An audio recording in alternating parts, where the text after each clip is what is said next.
3 churches in one building. 3 churches that have one spirit. Christian Church Disciples of Christ. How many of you in here are disciple? Oh, look, there's some of us. Evangelical Lutheran Church in America. Any Lutherans in the room?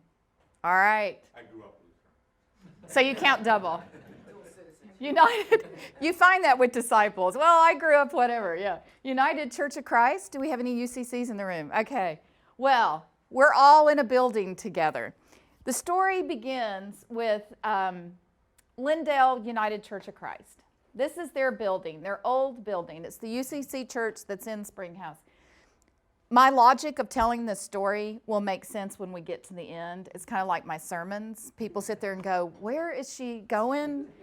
It'll make sense, I promise. But Lindale United Church of Christ, they were in what's considered the uptown of Minneapolis, which is where we still are as Springhouse.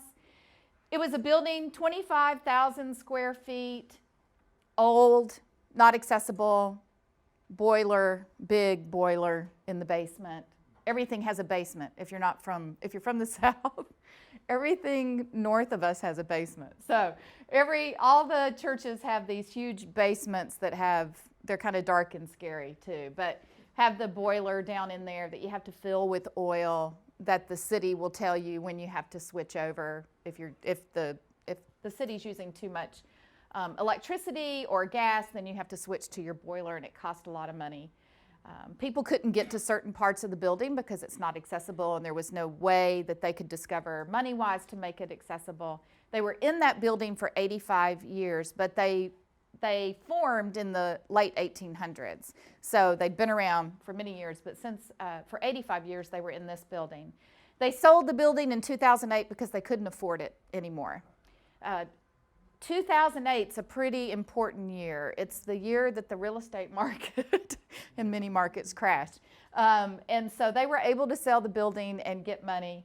They moved to Intermedia Arts Building, which is an arts organization in Minneapolis that helps, sort of like what Marlon was talking about last night with the cooks, with the chefs.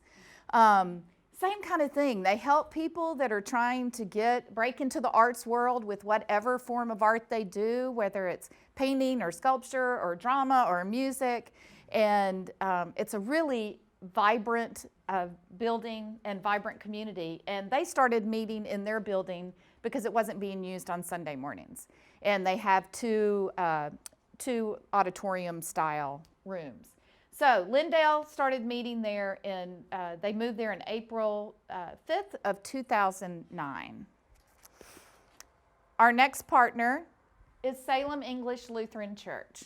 This is the church building, the sanctuary where offices, kitchen, all that. This was a long education building. I have to tell you, I had never seen this picture until I put this presentation together. It's kind of embarrassing. I had no idea what it looked like before everything. So this was a long building. This is the south end of the building. On the north end of the sanctuary building, one of the walls was beginning to bow out. I'm sure none of you have ever had that happen in a church. It began to bow out. They had dwindled, just like Lindale. You know, churches have dwindled. It's not the world that it was in the 1950s, in case you haven't noticed. And especially in, some of the bigger cities, church just didn't become as prominent of an issue, except for Lutherans. Because if you're Lutheran, you need to move to Minnesota. It's the most Lutheran place I've ever been. I'm used to growing up with Southern Baptist churches on every corner. There's a Lutheran church on every single corner. So if you're not a little different or doing something, then there's a chance your church could dwindle. Salem Lutheran began to dwindle. Same thing for Lindale. They had 44,000 square feet. They had been at this site since 1905, but formed in the 1800s. And they completely shuttered the facility in 2005, literally boarded it up in 2005. Can you imagine what that meant to the neighborhood to have a boarded up church right there, that big of a facility to just be shuttered? They moved in with Lindale because the pastor at Lindale, Don Portwood, and the pastor at Salem Lutheran, Jen Nagel, knew each other. They were friends. They were still in the same neighborhood. They'd been in the same clergy groups together. And they thought, Lindale said, hey, why don't you come in with us? Now, this is obviously before Lindale moved, 2005. And so they moved in with Lindale, shared the facility at Lindale, shared the expenses, and lived as Lutherans in a UCC church. I love that. So then when Lindale had to move to Intermediate Arts because they sold their building, they went with them.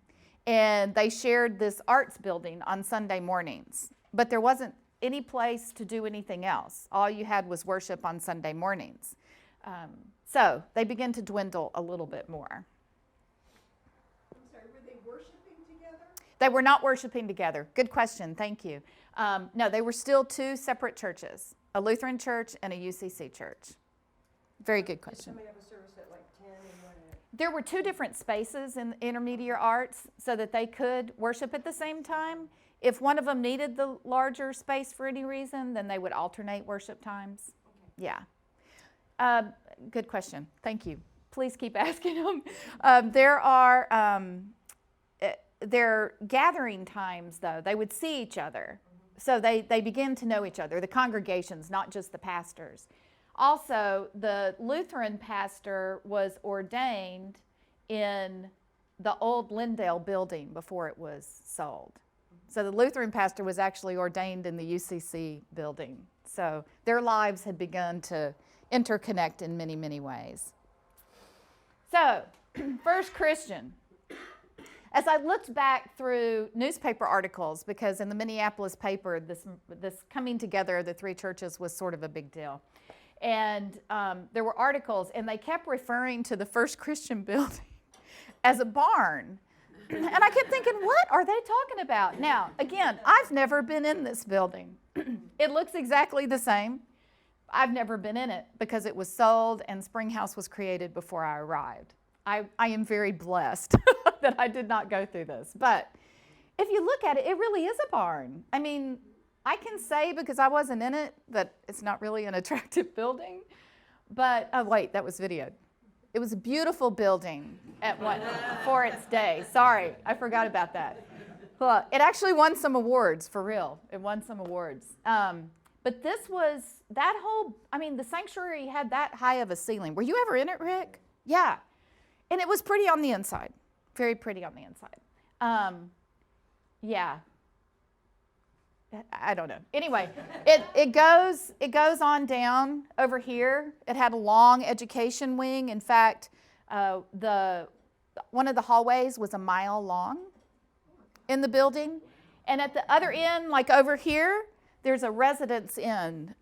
First Christian was one of the first churches, I think, in the country, maybe, especially for Disciples of Christ, that built a residence inn for people that needed sort of like a retirement community, that then became a nursing home, that then had to be closed because of the laws that began to, rightfully so, come about for nursing homes. So there's this over 24,000, square foot residence inn attached, as well as 56,000 square feet plus of a church that sat facing a beautiful park, city park, and over to the right is the Minneapolis Institute of Art.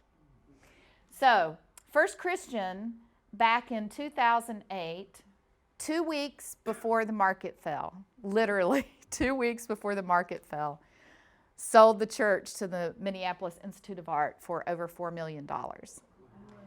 Yeah. And then the Institute of Art rented the building back for $1 a year for 5 years. Now that's some grace right there, that they did that. So, because they had to decide what they wanted to do. For 5 years, within 5 years, they had to decide what they were going to do. So they called an intentional transitional minister named Bob Bright, who to me is a miracle worker. And he led them through the process of deciding what they were going to do. So they considered the option of completely disbanding. This was a congregation that was, close to 2,000 people at one time. And for disciples, that's a lot. And movers and shakers in Minneapolis. Back in the day, the pastor Forrest Richardson was known in every moving circle there was in Minneapolis. So they had this understanding of themselves of being a pretty prominent church in Minneapolis, and they were roping off rows and making people sit up as close as they could, and even then you could put one person on a row and be fine. So it was a pretty sad situation as they dwindled. So they thought about disbanding completely and people going to other Disciples of Christ Church, which there's not that many up in our neck of the woods up there, or buying an existing building, or taking the money and moving to the suburbs and building a new building. Because you can't buy land in downtown Minneapolis and build a building for $4 million. It's impossible now. So they took a vote and they decided, I'm not going to use the word that I'm not supposed to use. Those two words would have come into play, but they talked. They talked about what they would do, and they did this in a series of gatherings. And how'd I do? I did pretty good. Really good. I know. So I thought about it all night. Woke up in the middle of the night. What am I going to say? No. Anyways, so they decided that they wanted to stay an inner city church because that's where their ministry has been. All of the food shelters, all the food banks and the shelters, homeless shelters, everything that they did was within the city. The majority of the congregation lived outside the city, and they drive in, and they didn't want it. Of course, there's also the selfish reason that if you move it to a west suburb and I live in the east, I'm going to have to drive further. We need to be realistic about that. But it was the ministries, for those who were still left, that they wanted to keep. So they started looking for existing buildings. And they would go in and look, and we could spend money and renovate this. And they kept looking at very small buildings because there's not that many of us, so we don't need a whole lot of space. That kind of thinking always drives me nuts. Then, all of a sudden, let me just start here. Sorry. 3 historic congregations. They went from a building footprint of all 3 buildings, their footprint of 125,000 square feet to approximately 11,000 square feet that we have. But we have 2 floors, so we have over 20,000 square feet that's usable. That's what the 3 congregations went from, if you combine to that. All right, just to give you, okay. When Lindale and Salem moved in together, they started thinking about, was there any way to unshutter Salem's building? Was there any way to use the Lutheran building? And at the same time, add some affordable housing into the neighborhood. The prices after 2008 have begun to skyrocket in that part. People are moving from the suburbs back into the city. And that area of town has actually become kind of a hip place to be now. Who knew, right? The church could be in a hip place. But anyway, so they wanted to have, but hip doesn't mean that people come to church. Let me add that. Hip means it's just a hip place to live, yeah. So affordable housing in the neighborhood. So they began to look for a developer that would work with them. And as we all know, people don't really want to work with churches except our own building funds. Because churches are notorious for not paying bills and having to work through committees, and you can't make decisions. And at least that's how it is for Disciples of Christ Church. I can't speak for everyone else, but it can get a little complicated. And they finally found a developer that wanted to work with them and create this ministry center, and have affordable housing. And they developed, I sort of have a picture of it, sorry. Salem sold off half of their building, that whole long education wing, they sold it off. And there now is a 63 housing unit building with retail space in the bottom. And in the bottom is a food truck that became a kitchen, a fair trade store, and then 3 pretty high-end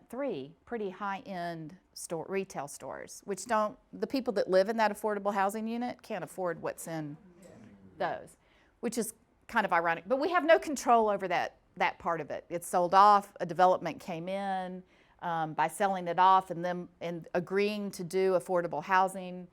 That's how they got that piece of land, which is a very valuable piece of land now. Could I ask you a question? Absolutely, please. So when you found the developer to do the mixed-use development, how did that work, the relationship between the church and the developer? Did the developer buy the property? Or? Yes. Okay. Yes, it was sold off to the developer, and it was they wouldn't sell it unless somebody agreed to this. So it was tied into the sale that you had to create affordable housing, and the neighborhood got behind it because the neighborhood. And I've never lived like Chicago that has really strong neighborhoods, or New York City that has strong neighborhoods. Minneapolis has the same thing. Neighborhoods are, I mean, they care about what's happening in the neighborhood, and they will band together. It's quite remarkable to see. And so, yes. But once that happened, then there was no real control. You know, they developed, but they did do the affordable housing. It's very nice affordable housing. How old was the building? Which one? The one that was, Sold off? well, so you said it sold off. Was the affordable housing created within the space of the Yes. building? So the structure was left intact? No, Okay. that was completely demolished. Okay. And then going up, it was affordable housing was built on the corner going up. Yeah. And then there's a parking lot. And we have 8 spaces for 3 churches. Yeah.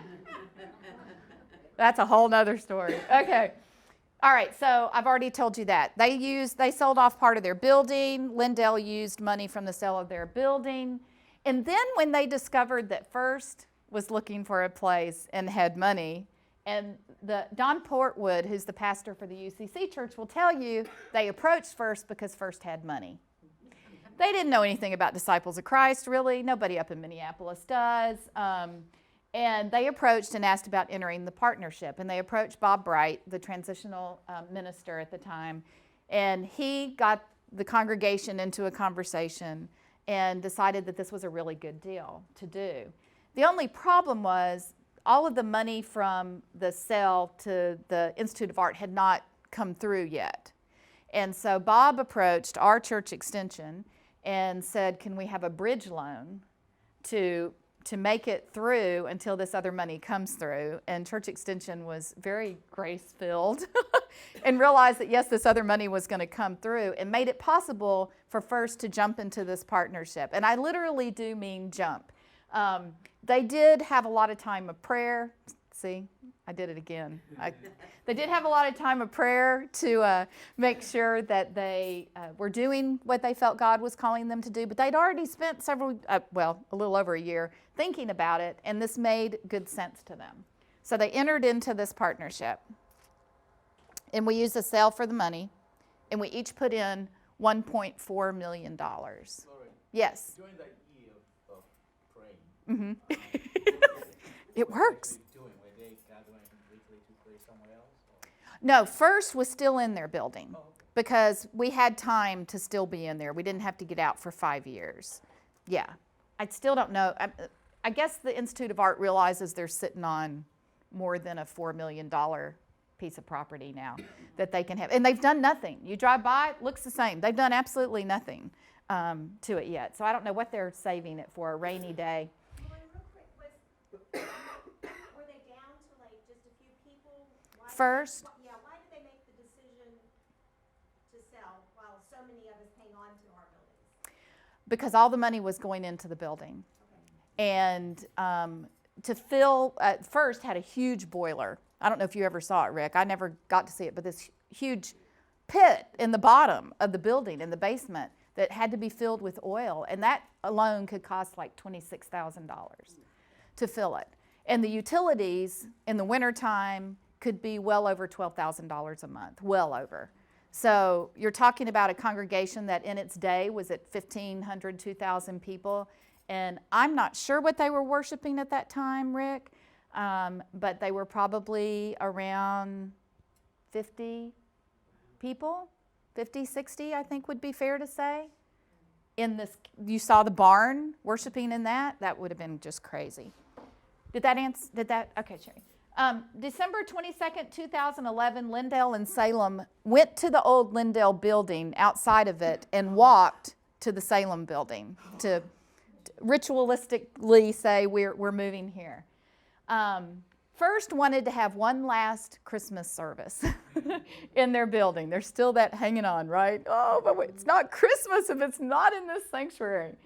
And then, so they moved in we moved in January 15th, 2012. So since January 15th, 2012, we have been living together, all three churches.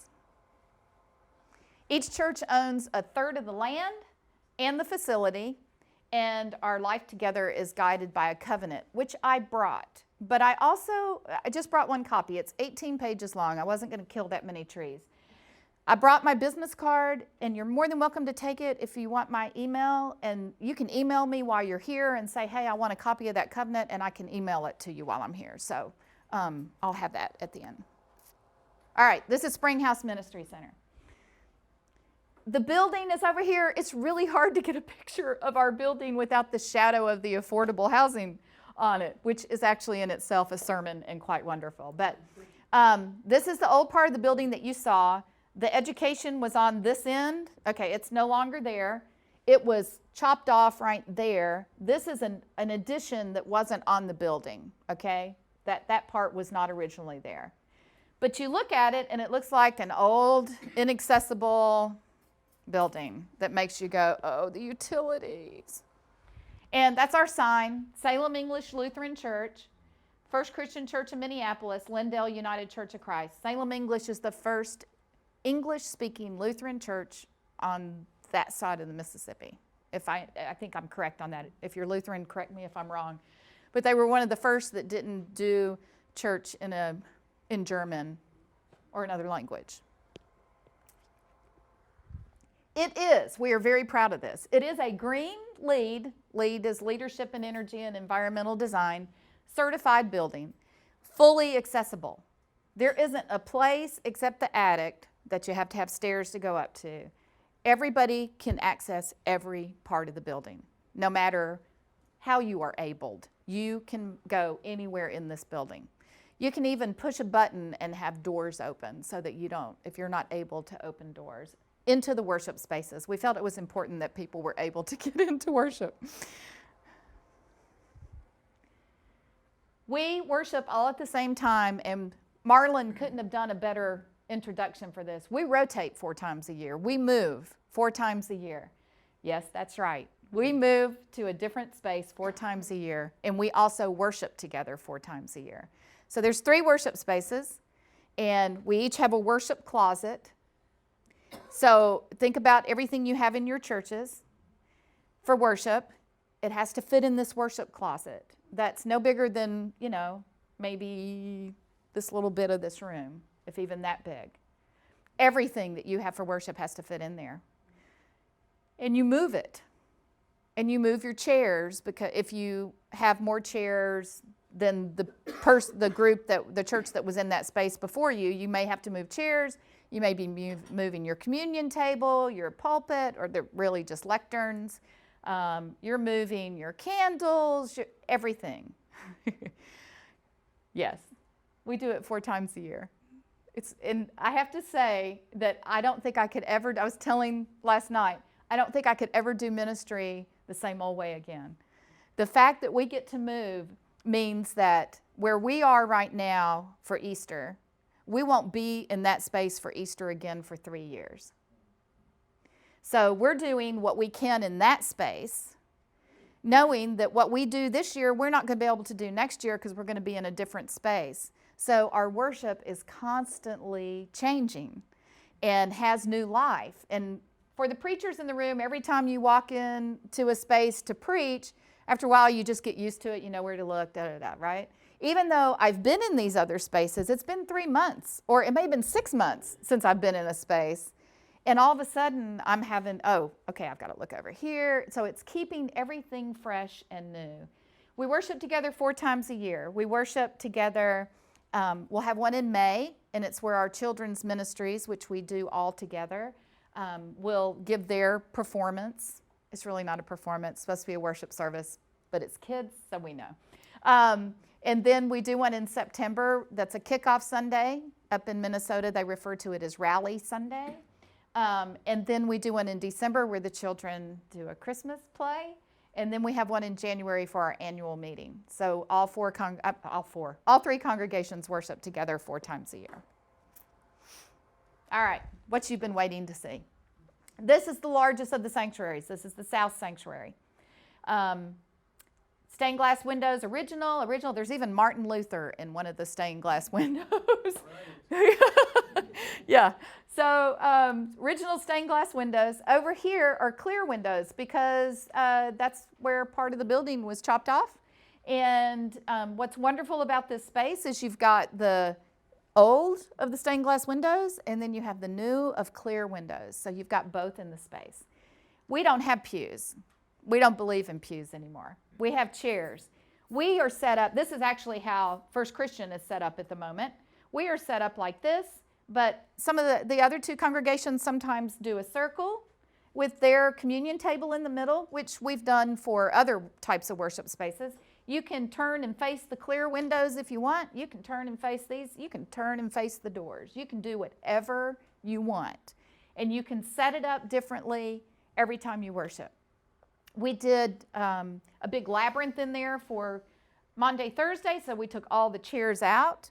And then for Good Friday, we put the chairs back in, but in a different configuration. And then for Easter, we had to set up a different way. It causes a whole lot of work. It really does cause a lot of work, but it's so much fun. You can't see this very well here, but this is woodwork that was taken out of First Christian and brought over. The architect incorporated details from First Christian into this building so that those that had been in the other building would recognize it as that, right? Lindale didn't have access to their building anymore because they'd sold it to another church. So we couldn't get anything out of the Lindale building.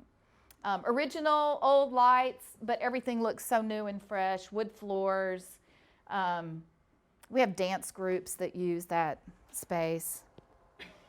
This is the North Sanctuary. As you can tell, it's totally different. There are no windows in the North Sanctuary except for this little Jesus praying in the garden window. This was the chancel area of Salem Lutheran. The North Sanctuary was the back end of the sanctuary where the balcony was. These columns right here were not originally there. Those are the supporting columns for that wall that was bowing out. This is the wall that was coming away from the building. This cross right here came from First Christian, and I was told it was sized down because it hung from the top of that barn and came down almost touching the communion table. The people at First Christian, the members that were still left, did not want it. They were like, the architect was like, oh, I've got this great idea. And they were like, please don't move that. No, it's just too big. Incredible. Put a circle of lights around it, cut it down to size, and it is beautiful. It's a great worship space for Lent, by the way. But again, you can face this way, you can face another wall, you can do whatever you want. The third worship space is the garden sanctuary, and this is where pews as light fixtures come into play. What do you do when your members say, but this is the pew that has the plaque that Grandma had, that remember all the kids saved their pennies so Grandma could have that pew? You turn them into light fixtures. Those are fluorescent lights up there, and what's holding them are the pews from Salem Lutheran. Isn't that incredible? That was the architect. Came up with a great idea. So now Salem people walk in and go, there's my pew. And the rest of us go in and go, that is such a cool light fixture. Those are stained glass that were out of a chapel at Salem, and we can take them down. Like during Lent, we were in this sanctuary last year, and we took we did very dismal, dark Lent last year. So we took the stained glass out because we didn't want anything pretty in there.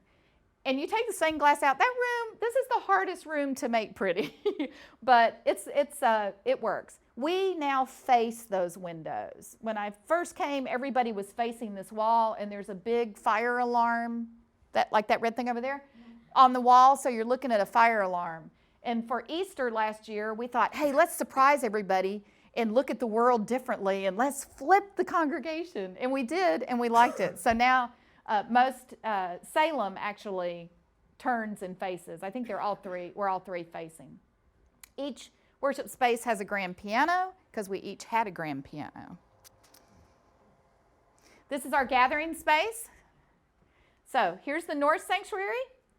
There's the doors to the south sanctuary. And this is where we gather. It's not really pretty right now because we've got all the baby chairs and stuff. And Lutherans, there's 2 more of your baptismal fonts right there, as well as the one in their worship space. But these are old. They're actually quite beautiful. This is where we gather before and after worship. Each church takes a turn with supplying snacks. We always have something healthy and something that's not, and donuts or whatever, and then coffee and juice and water. And this is where we have fellowship meals. This is where we do a lot of things together in that space. And this is what we are about, the baptistry. Out of the 3 congregations, for those of you that are not disciple in the room, we do baptism by immersion. So we have to have a baptistry that you step down into and have enough water to at least bend down enough to get the face wet, right? And of course, UCC and Lutheran, you could baptize wherever you are, right? Because you've got baptismal fonts. There's a baptismal font made out of the same stonework of the baptistry. Well, if we put a baptistry in one of the worship spaces, we may not be there for 3 months. And we disciples, if somebody wants to get baptized, we do it now. No, we wait at least maybe a week. I don't know. But we do it pretty quickly. We do it really quickly. You join the church, come on. Anyway, we love baptism. So they put it out in the gathering space so that we could have baptisms whenever we needed to.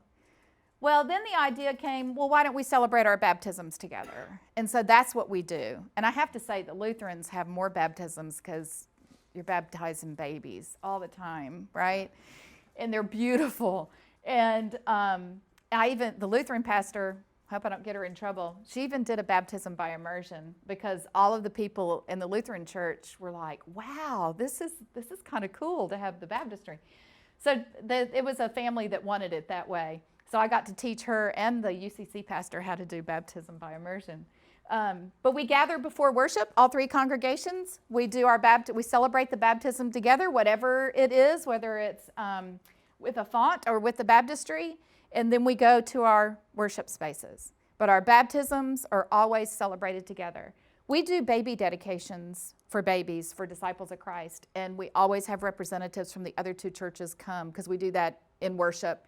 And we always make sure that there's representatives because when we ask the congregation, will you nurture and teach this child, it's a whole community now. It's not just our church. We love that. Lutherans wanted an eternal light over the baptistry. Not necessarily part of our tradition, but we were fine with that. So it's a lot of give and take along the way. All right. I wanted you to see this. This is another picture I had never seen until I put the presentation together. That's the wall that was bowing out. There's the Jesus praying in the garden. Inside of that arch is the whole north sanctuary. Maybe a little bit coming out, but not much. It was huge. These windows are the ones you saw in the gathering space. This is where they had their baptismal font. It's exactly where our baptistry is now. Isn't that cool? So this window right here is the first window that you would see when you go into the south sanctuary. So the doors are there. That's the gathering space. This is where our kitchen is now. I didn't take any pictures of the kitchen. We've got a nice kitchen, a commercial kitchen. It's nice. So that's what it looked like. You can go from that to giving life to 3 congregations. Isn't it amazing? I know. It was a great architect. Well worth whatever money they paid him. This is the addition. There's the affordable housing. That's out the window. So it's that close. There's just a little parking lot right there. We have a sunroom now. We let in all this light. In the wintertime, when it's 20 below, it's a great place to be because it does get 20 below. Children's area. This is a long hallway that you can't really tell because I couldn't get a good shot. We do our children's ministry together. Sunday school, all 3 churches. Each church has a Sunday school teacher down in for their age group to make sure that the children are getting what each congregation wants the child to get. We do our youth ministries together. We hire 1 youth minister, 1. And that youth minister has to be able to work with all 3 congregations and understand the polity of all 3 congregations. And our youth group is growing, and our children's area is filled on Sunday mornings. And you walk in, and you can't tell what church a child is from because it doesn't really matter. They're learning, and they're growing together. And it's going to be interesting when they reach adults what Springhouse is like. We're pretty excited about that. We have 3 meeting rooms. These are the 2 biggest, and then we have a smaller one, and that's all we have. Yeah, you start feeling a little claustrophobic, realizing it can't all fit in this one building. This is our office area. We have 3 offices for each pastor. Those are my cool chairs in my office. So those are the 3 pastors' office. These filing cabinets right here, there's 1, 2, you can't see the 3rd one. That's all we have for files. Yeah, except what might be at the office administrator's desk or in my office. We don't have extra anything. And we have found we don't need extra anything. It's wonderful. It's very freeing. The copiers here, we share all of our office supplies. So you go in and you need a pen, you grab a pen. It doesn't matter. We share all our office supplies. We share copier. There's a cubicle down here for our associate minister and for the youth minister, and that's all we've got. The only thing that you could lock up and claim as yours is what will fit in the pastor's office. How do you navigate the inevitable, that's mine, this is yours? It's interesting. We haven't had a lot of that because each church had to give up whatever. I mean, if you think about it, these are 3 historic congregations that had buildings filled with stuff. And they've had to give stuff away, throw it out, not use it, not bring it. And there is that understanding of it's all one community. You know, sure, things in the kitchen people that were at all 3 churches, well, that's the pot we always used, you know. And you can edit that from the video. I keep forgetting you're there. Yeah. Oh, okay. Thank you. I will. Did you keep your parish administrators, or you have only one administrator? Okay. The question is, do we keep our parish administrator, or do we just have one? Thank you. That gets me to the next slide. You're moving me along well. This is Deb. She would not look at me. She would not. I tried to get her. We each have our own administrator of the church, an administrative assistant, and they sit in here. That's the one for the Lutheran Church, her space. That chair right there is for UCC. Deb is ours for First Christian. She's also the Springhouse building coordinator. So we have a coordinator just for Springhouse because we have so many groups that use the building. And so we have our own office administrator. We have our own pastors. We are not merging together. We are 3 separate congregations that own a building together. The Fair Trade Store comes in and does different art shows that hang on our walls and up in the sunroom, and people can buy them. And then so we've got ever-changing artwork coming through the building, which just fits us because if we're at the point, if you put something on a wall, we'd be like, man, I'm ready for a change. I mean, we're constantly changing. So how do we do it, right? That's the question. We have a Springhouse board. It's the board chairs or moderators or council presidents, whatever it's called in each 3 congregations. They are the chairs of the Springhouse board. It's a 3-chair board. Then there's a treasurer and a secretary from 2 separate congregations. They can't be from the same. There's 3 representatives from each congregation, the senior pastors from each congregation, but we don't have a vote unless one of the 3 representatives doesn't show up. If an issue comes up that needs to be voted on, if all 3 representatives from one congregation vote no, then the motion does not pass. If 2 vote no and 1 votes yes from a congregation and the other 2 have yeses, then it passes. So there is a stopgap in there in case, somebody feels like somebody's trying to take over or whatever. And so we used to meet monthly, but things are moving along now to where we're meeting every other month. The issues we deal with are like at the building, even though building committee, if you have a building, you still have a building committee. I mean, you just have to. So the building committee may bring something to the board that they want to do, or the kitchen committee may bring something they want to do, or we may get creative and decide we want to start a whole new ministry, whatever. Our meetings have become very nice, and you get to know people from the other congregations. As I said, we have no plans to merge. We are 3 congregations who celebrate our differences and live into our differences. Disciples of Christ are not going to become UCC, even though UCC and Disciples of Christ share our children's ministries together, our youth and children, our global ministries together. Even though we do all those things together on a general level, we're still separate denominations. Same thing for Lutherans. They're not going to become Disciple of Christ. Yes? Was it difficult to convince the higher-ups in each church to converge all 3 of them in one building? The question is, was it difficult to convince the higher-ups of each congregation to converge into one building? That's a good question. Higher-ups as in? Well, like in UCC, we have president and So the people from their councils, the boards, was it hard to convince the boards? Higher, outside of the congregation. Oh, okay. That I don't know the answer to. The reason is because we don't have that as Disciples of Christ. A Disciples of Christ congregation can decide to do what a Disciples of Christ congregation wants to do. We live in covenant within Disciples of Christ. So our regional minister, we would want our regional minister's blessing, but if our regional minister said we couldn't do it and we really want to do it, right, we do it. So I know that it's kind of freeing to be decided. Come on over. No, anyway. Double-edged sword. Yeah. It is a double-edged sword. You're very right. There's many days we wish we were Lutheran, Episcopal, or UCC for sure. I don't know. That's a good question for the Lutheran and the UCC pastor, and I wish I had the answer to that. Rick, do you know any history on that at all? No. Okay. Yes. I have a question about the affordable housing then. So, you just, when you said that they sold the property Right. there for affordable housing, did they do it like through a government agency, or how do you know they kept it affordable housing? Or was there any other financing done from the individual churches that had the property, or? No, there was no financing from our end.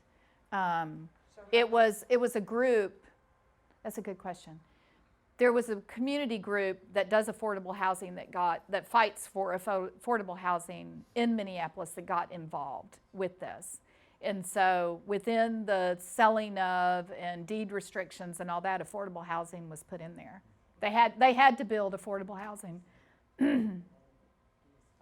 Yeah, they had to build it. For them to get money to continue what they're doing. Yes. Yeah. Thank you for helping me clarify that. Yes. What's happened to the membership of the congregation? What's happened to the members? Has it grown? Has it declined? Oh, it's grown. Yeah. All 3 have grown. Yes. Yeah. It's amazing. Can you say what size congregations they are? Yes, I can. Yes. We average probably 85 to 100 in worship. And I say average because in Minnesota, when the summertime comes, nobody goes to church. They all have cabins on lakes. Who knew? Everybody has a cabin on a lake. And they leave the city and they go. So summertime kills any type of worship attendance records whatsoever. UCCs, the pastor doesn't get to leave and go to a cabin on the lake, but everybody else does. UCC church averages probably around 30 to 40, but they're growing. They are growing. I mean, they've been, for Easter, they had 65 people, which, I mean, that's really good. They're growing. And the Lutheran church is growing too. Salem's got a lot of younger members that have come in. And so they probably average in that 60 to 70 on a given Sunday. Yes, sir. Kind of a follow-up along those lines. What is the average age? I'm just trying to get of folks in that's not on the signs. And then to follow up along those signs, what happens if you're a victim of your own good news, good growth? What happens when you outgrow the facility? What's next? Or in one of the churches or not? Yeah, so when Easter Sunday comes along and you can't fit in one of those other 2 worship spaces where we've been the past 2 years, you create a second service for Easter. I mean, you just get creative. You just go to a second service. One of the things that we do is we can't hold all of our meetings at the church, because if Lindale and if the UCC and the Lutheran Church had a meeting, you can meet in our sanctuaries too. We use those for all sorts of things. But we meet at coffee houses. We meet in people's homes. We meet at parks. We meet wherever, which has gotten us out of the walls of the church. Everything doesn't happen in that building. A lot happens, don't get me wrong, but not everything happens in that building.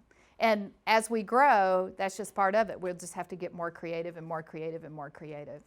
Yeah.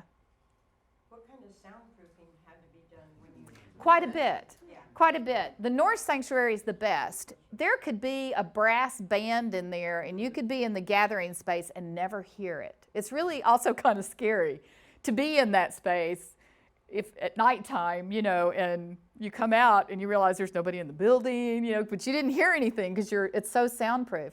The Garden Sanctuary below doesn't hear anything from above, and they don't hear anything from below. Well, you got it. The North Sanctuary the South Sanctuary, is the one that probably has the least soundproofing. It's got the higher ceiling. Well, it's as high as the North, but it's got the windows. The doors don't seal as quickly, and there's more as tightly, and there's more doors. So that's the one that we're needing to add more soundproofing to. I'm not sure who had their hand up. Go ahead. How do you structure the budgets for the? Thank you. Hold your questions just for a second. Let me go through this, because this will lead us to the budget. All right, biggest challenges: denominational polity. A Lutheran pastor can tell her or his congregation what they're going to do. Disciples pastor can tell, and the congregation will do it. Disciples pastor can tell their congregation what to do, and they go, "Oh, isn't she cute? That's yeah. We're going to do this over here instead." UCC's a fine line there. Sometimes not.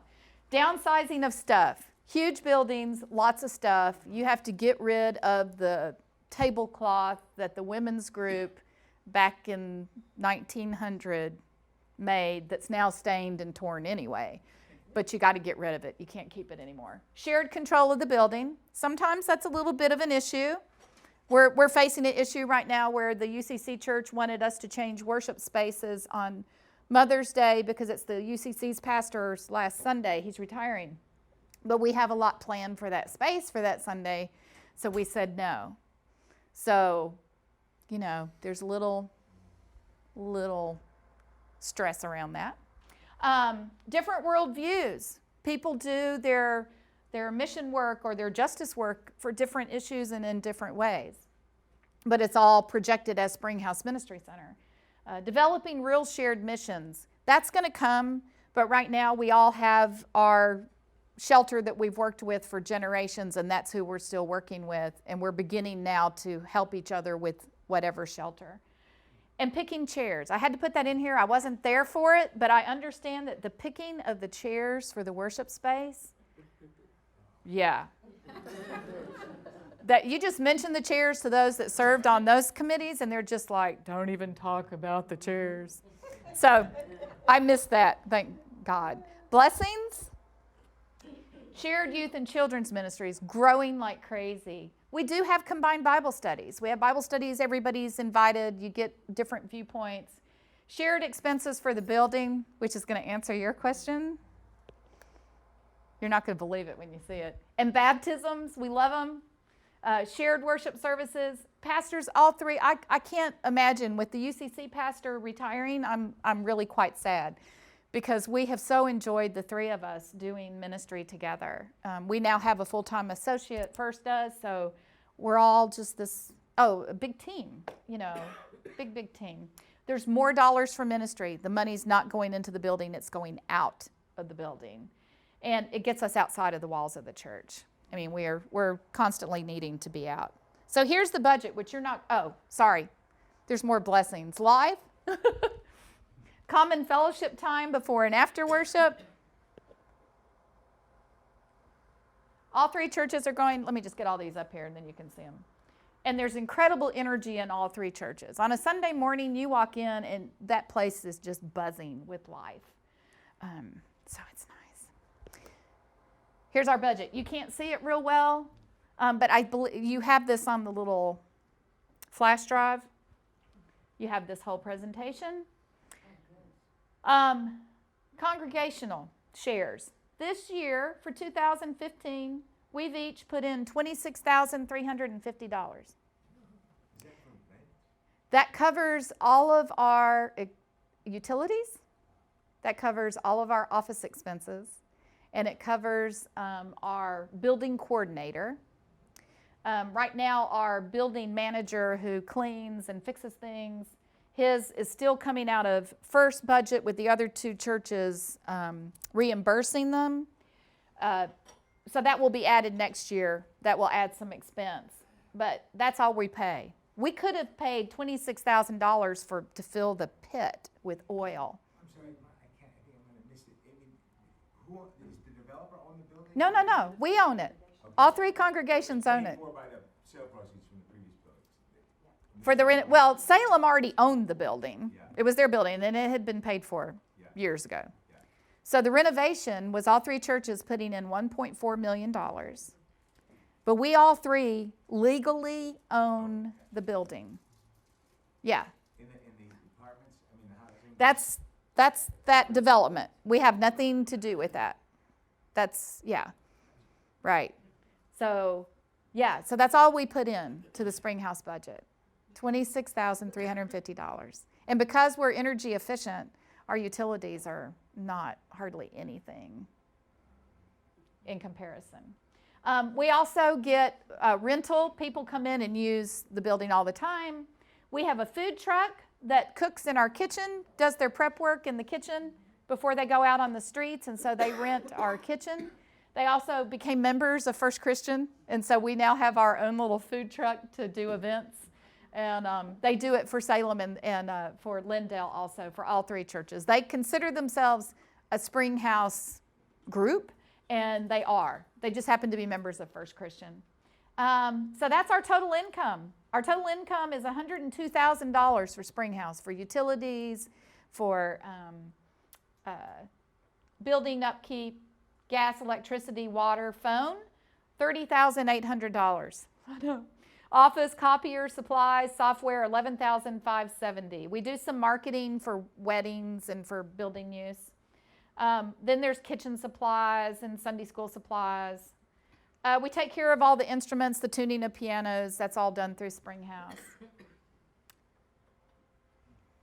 Yes. You each have your own pledges, your own plate, passing your own. Yes, we do our own stewardship for each congregation. Yeah, you still have your own stewardship because you've got your own expenses. You've got your pastors and office administrator and whatever else.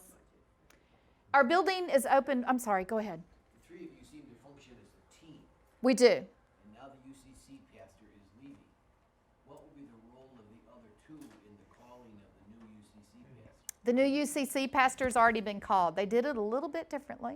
They brought in a pastor a year ago, and she has been with us for a year serving as acting associate pastor, and she will become the full-time or three-quarter time pastor starting after May 11th. But did the other two have any participation? We got to meet her, and we could have voiced some concern if we had it, but the UCC church still had the right to hire who they want or call who they want to call. Same thing for me. I was the last pastor in because the intentional interim was there, and then I came after they'd already moved to Springhouse. So I met with the two pastors. They could have said, but in true disciple fashion, our disciple leadership said. Doesn't matter if you like her or not, because we do. So, yeah. I mean, you're right. I mean, it could cause, but it is in our covenant that, you get to meet. It's not that you get to say who a church calls, but you get to meet. And if there's any red flags, the congregations are going to listen. All 3 congregations are open and affirming. So if somebody came in and said, I'm sorry, I am not open and affirming, number 1, the church probably wouldn't be calling them. And number 2, that would cause some real conflict among the church staff. So what I was going to say is our building is open for the community, not to the community. There's a difference here. We have all sorts of groups. I had Deb, our building coordinator, give me the building use report for February. And, Marlon had to go and say, oh, we have a yoga group and a Alcoholics Anonymous, so we're cool.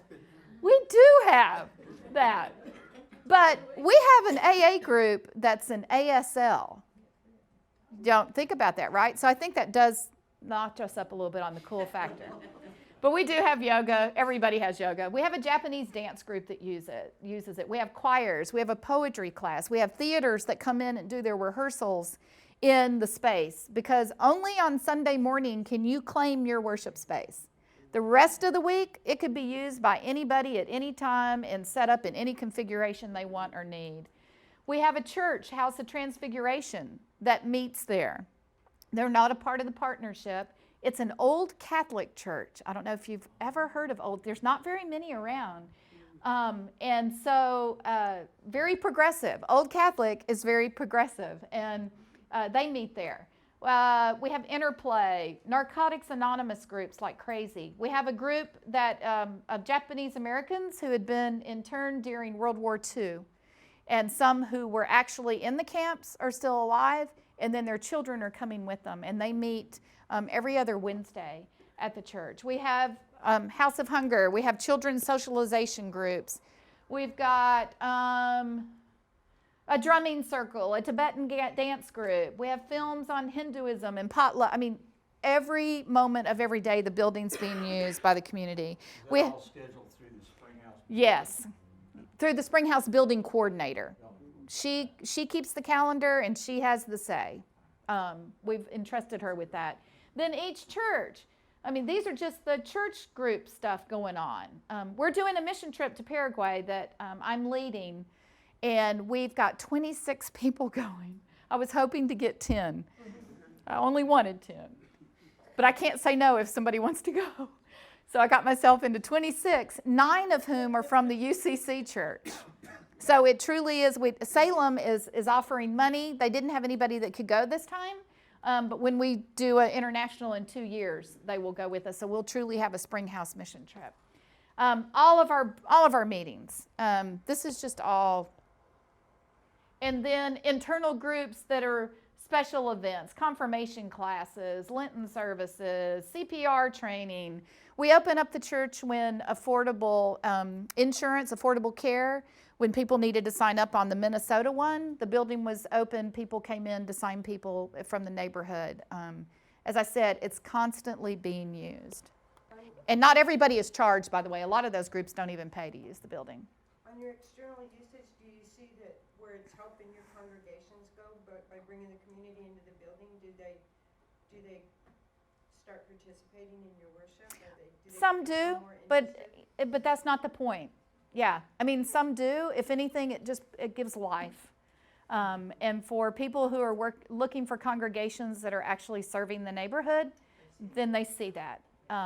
But we don't do any of that with the intention of anybody actually coming to visit the congregations. Has it happened? Absolutely. But yes, sir. Do you have any intentional ministry to those living in the affordable housing apartments? Minneapolis has more services than any place I've ever lived. If anything, we can connect people to the services that they need. The services within our neighborhood, we have not discovered what is lacking in our neighborhood yet. We keep searching. But we do have people come over and ask for help, and we will give it. There's financial aid we can give, bus tokens. We're always collecting food for the food shelves, so we can give food out of the food barrel where we're all throwing our food. So there is help in that way. But we have so many groups. If they need a social service group, there's a good chance that that group is meeting in our building at some time. That's right there.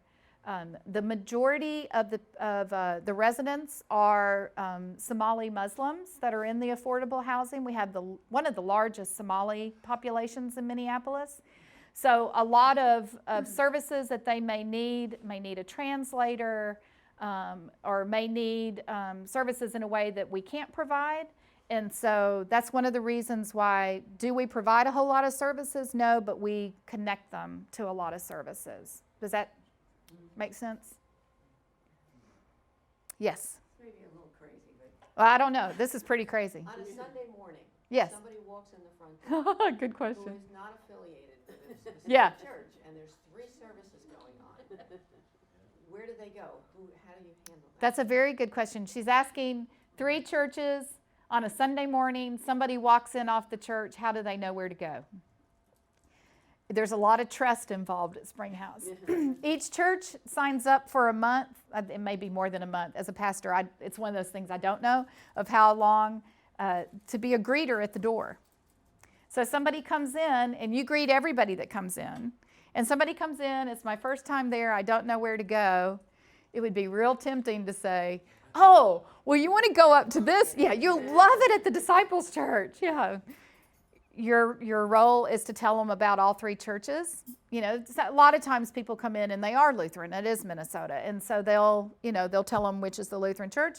Or if they don't really have a preference, say, try all 3 churches. Come back 3 weeks in a row, or come back, once a month and try all 3.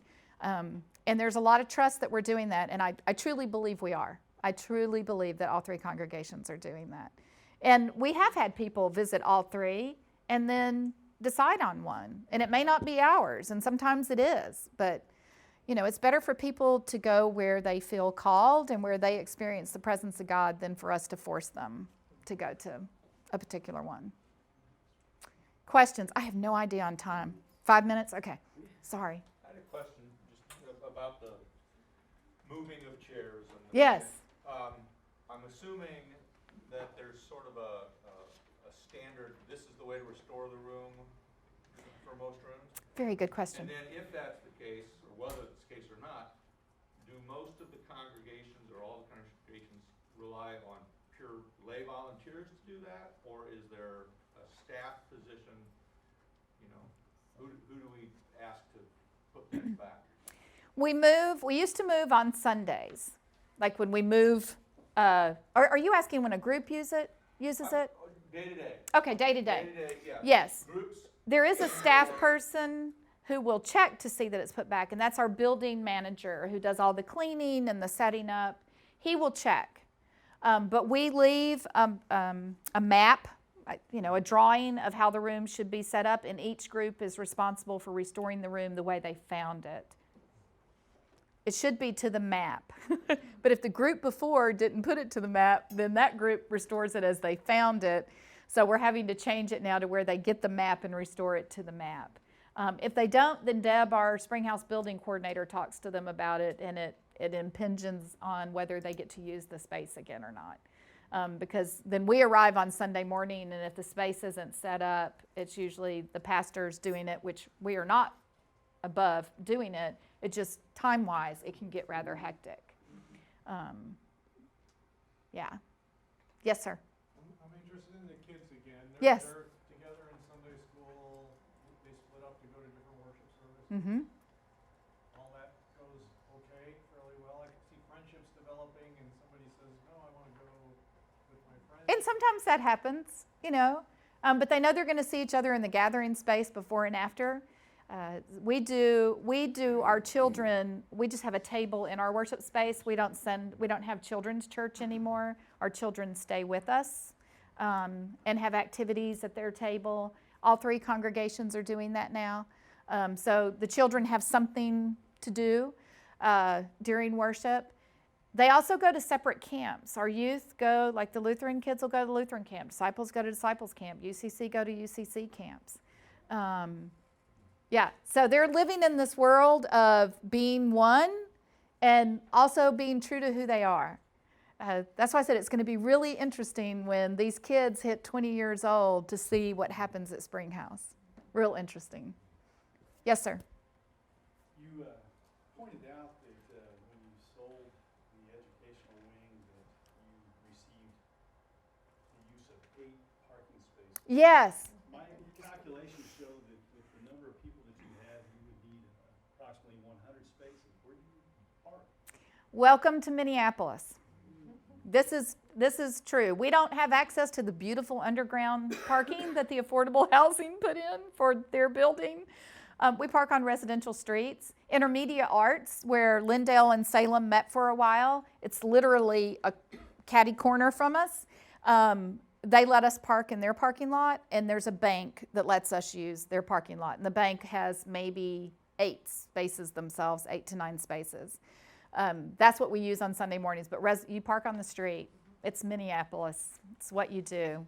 And our 90-year-olds still show up even when it's snowing and they have to park on a street. They're amazing because I'd rather stay at home and not.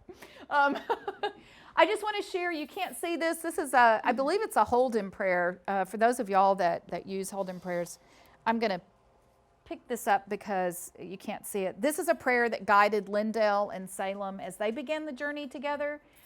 First Christian joined into this prayer, and we end every single board meeting, Springhouse board meeting with this prayer. And it's great. It's on the wall in our gathering space. Gracious God, you have called your servants to ventures of which we cannot see the ending. By paths as yet untrodden, through perils unknown, give us faith to go out with good courage, not knowing where we go, but only that your hand is leading us and your love supporting us through Jesus Christ. Amen.